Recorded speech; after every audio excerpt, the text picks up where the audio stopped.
दोस्तों नमस्कार। मेरा नाम रविकांत भारती है। आप लोगों के बीच मैं दो कहानियां मोहम्मद साहब की जिंदगी से खोज के लाया हूं, जिसे हर एक व्यक्ति को जरूर सुनना चाहिए।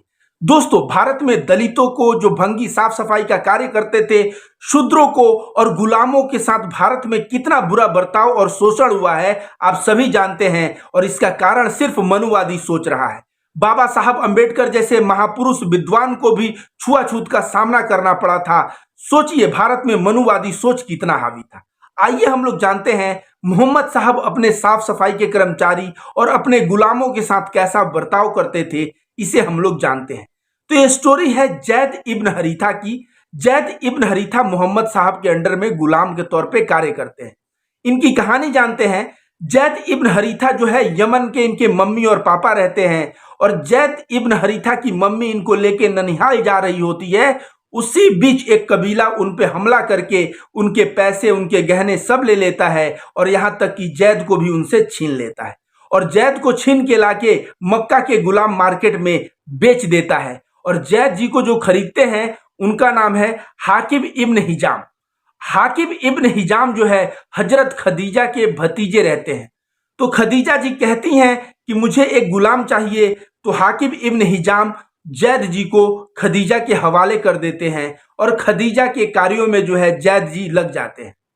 जब हजरत खदीजा की शादी प्रॉफेट मोहम्मद सल्लल्लाहु अलैहि वसल्लम से होती है, तो मोहम्मद साहब और खदीजा ये दोनों जो है जीवन जी रहे होते हैं। तो खदीजा इस गुलाम को गिफ्ट कर देती है मोहम्मद साहब को।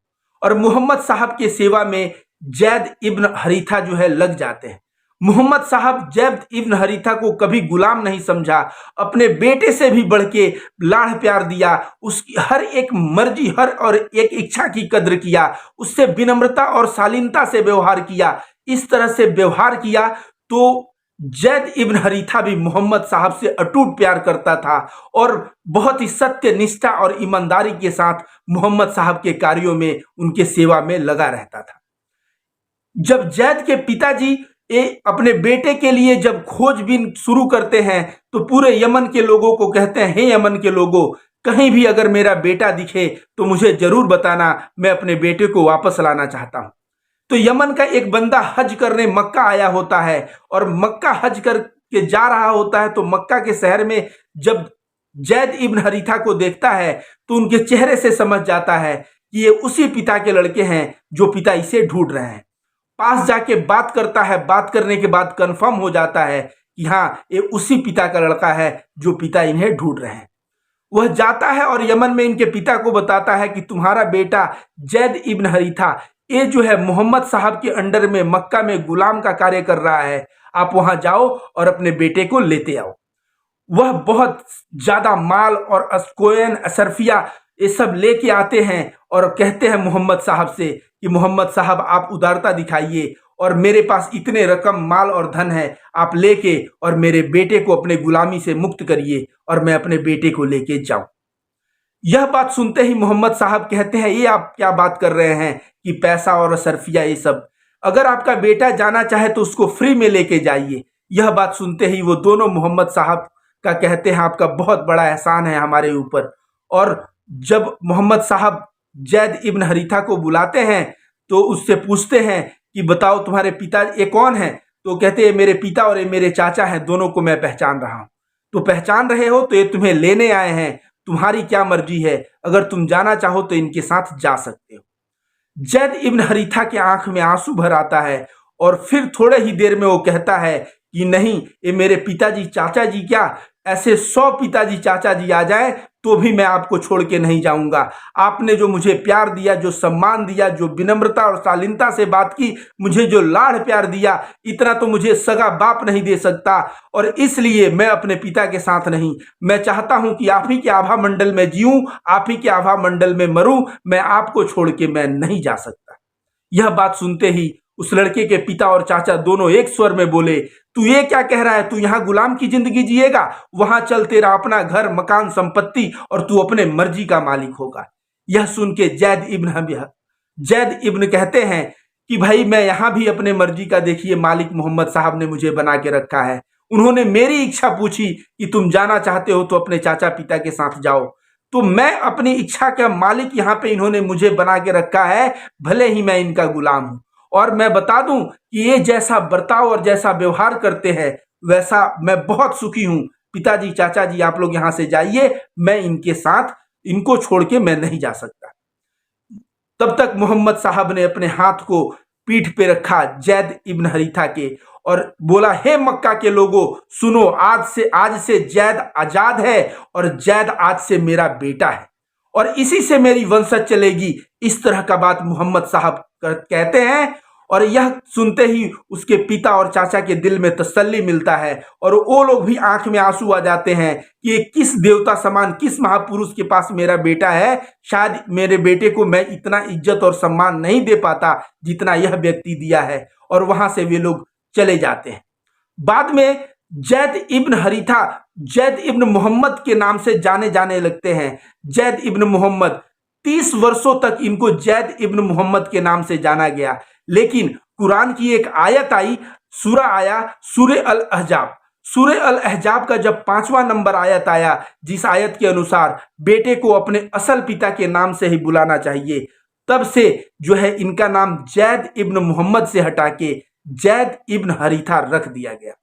तो दोस्तों, आप लोगों से मैं पूछता हूं, मोहम्मद साहब ने अपने एक गुलाम को इतना स्पेशल फील करवाया, इतना लाड़ और प्यार दिया, उसकी हर एक इच्छा को पूरा किया, वो उसकी जो है इतना अच्छे से उसको जो है रखा, पालन पोषण किया कि वह अपने पिता के साथ जाने से इनकार कर दिया। और सोचिए, जो बाप लेते आया था वो भी आंख में आंसू आ गया कि किस महापुरुष के पास मेरा बेटा है। और इधर जैद इब्न हरीथा यह सोचा कि मुझे मोहम्मद साहब से अलग होना पड़ेगा, यह सोचते ही उसकी आंख से आंसू झड़ने लगे। सोचिए, क्या आज की डेट में कोई ऐसा एक अखलाक का व्यक्ति, चरित्र का व्यक्ति बता दीजिए जो मोहम्मद साहब जैसे अपने गुलाम से ट्रीट करता हो। तो मोहम्मद साहब को क्यों मुसलमान जो है इतना ज्यादा प्यार करता है, शायद आप लोगों को पता चल गया। दूसरी कहानी मैं बताने जा रहा हूं दोस्तों। एक कहानी एक औरत की है। वो औरत अफ्रीका प्रजाति की रहती है और अफ्रीका के प्रजाति के लोग ज्यादातर गुलाम के तौर पे खरीदे बेचे जाते थे। वहां नीच जाति की तरह उनको देखा जाता था।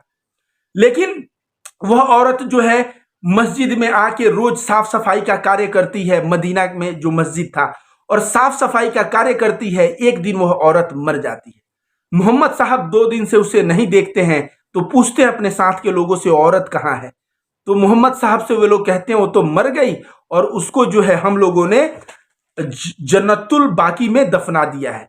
तो जन्नतुल बाकी में दफना दिया है। जैसे ही मोहम्मद साहब सुने, वह जन्नतुल बाकी की तरफ चल पड़े और उसके कब्र पे जाके उसके लिए जो है जो सलाह जो होता है, जनाजे का सलाह पढ़ा और जनाजे का सलाह पढ़ के फिर वापस आए और वापस आके अपने साथियों से बोले कि तुम लोगों ने मुझे क्यों नहीं बताया, अगर बताए होते तो मैं तभी गया होता। तो देखिए, साइकोलॉजी समझिए, लोगों ने क्यों नहीं बताया। वो औरत न तो अंसार से थी, न तो कुरैशी से थी, न तो अरब के ट्राइब से थी। वो अफ्रीकन थी, वो गुलाम के तौर पे खरीदे बेचे जाते थे। उनका जो है कोई बहुत ज्यादा इंपॉर्टेंस नहीं होता था और नहीं वो औरत जो है मशवरा देती थी, नहीं वो बहुत बड़ा ज्ञान की बातें करती थी और नहीं वो औरत बहुत ज्यादा दान देती थी और अमीर भी नहीं थी। तो उसको एक बहुत ही सामान्य सामान के ये लोगों ने सोचा कि अल्लाह के रसूल प्रोफेट मोहम्मद को एक छोटी सी बात क्या बताना। लेकिन मोहम्मद साहब जाके उनके कब्र पे जो जनाजे सलाह पढ़ा, उन्होंने क्या संदेश दिया। उन्होंने संदेश दिया कि जो है इंसान बड़ा होता है। इंसान चाहे वो कैसी भी स्थिति में हो, गरीब हो, अमीर हो, ज्ञानी हो, मूर्ख हो, कुछ भी हो, एक इंसान का हमें कद्र करना चाहिए और एक इंसान को हमें दिल से रेस्पेक्ट करना चाहिए। उन्होंने सोचिए, एक साफ सफाई कर्मचारी को इतना स्पेशल फील करवाया, इतना स्पेशल फील करवाया। आप देख सकते हैं कि कितना स्पेशल फील करवाया। और यही बात जब मैं सुना तो मुझे बिल्कुल विवेकानंद द्वारा जो लिखा हुआ है साहित्य, उसमें जो ये लिखा है कि भारत में इस्लाम कैसे बढ़ा। भारत में सूफी फकीरों के दरगाह पे दलित जब जाते थे, शूद्र जब जाते थे, गुलाम जब जाते थे, तो उनके साथ वे लोग बहुत अच्छा बर्ताव करते थे। तो जो दलितों को हमेशा धिक्कारा गया, हमेशा इनको प्रताड़ित किया गया, शोषण किया गया, जब इनको प्यार मिला सूफी फकीरों के द्वारा, तब इनको एहसास हुआ कि सही में प्यार नाम का भी कोई चीज होता है और हमें भी सम्मान मिल सकता है इस जीवन में। और उन लोगों की आंखें खुल गई। आज भी मैं बताता हूं, आप चले जाइए मध्य प्रदेश, चले जाइए राजस्थान, चले जाइए बिहार, चले जाइए उत्तर प्रदेश, यहां पे आज के डेट में भी जो उच्च जाति के लोगों के लड़के हैं, 60 साल की बुढ़िया भी अगर दलित है और उनके खेतों में कार्य करती है तो उसको कहते हैं रे तू ये कर, रे तू वो कर, उसको बहुत ही दुत्कार के बात करते हैं। ये नहीं सोचते कि ये मेरे माँ की उम्र है, उसको इतनी बुरी तरह से बर्ताव करते हैं सिर्फ इसलिए क्योंकि वो छोटी जाति से। तो विवेकानंद ने बात बिल्कुल सही कहा कि इनको जो प्यार का एहसास हुआ, जो सम्मान दिए सूफी फकीरों ने, उससे जो है ये लोग इस्लाम की तरफ बढ़े। और प्रॉफेट मोहम्मद के व्यक्तित्व के बारे में मैंने तो आपको बता दिया दोस्तों। आज नूपुर शर्मा ने जो प्रॉफेट मोहम्मद के शान में गुस्ताखी किया है, मुसलमानों का गुस्सा आखिर क्यों इस तरह से है, क्यों मुसलमान इतना ज्यादा गुस्से में आ गए हैं, आप सभी को कारण पता चल गया। जिस व्यक्ति के लिए एक गुलाम भी रो रहा था, एक गुलाम के पिता भी रो रहे थे, जिस व्यक्ति के लिए आजाम मुसलमान रोता है उनकी जीवन को, कहानियों को पढ़ के, और आप भी अगर उनके जीवन के कहानियों को पढ़ेंगे, जितने संघर्ष से वो जिंदगी गुजारे हैं और जितने अच्छे बर्ताव और व्यवहार करना उन्होंने सिखाया है और बर्ताव लोगों के साथ किया है, बिल्कुल आपके भी आंखों में आंसू आ जाएगा। तो इसी बात के साथ दोस्तों, अगर स्टोरी अच्छा लगा हो तो वीडियो को ज्यादा से ज्यादा लोगों के बीच फैलाएं, और मैं रविकांत भारती आप लोगों के बीच ऐसे वीडियो लाता रहूंगा। कमेंट करके बताइए वीडियो आप लोगों को कैसा लगा। बहुत बहुत धन्यवाद।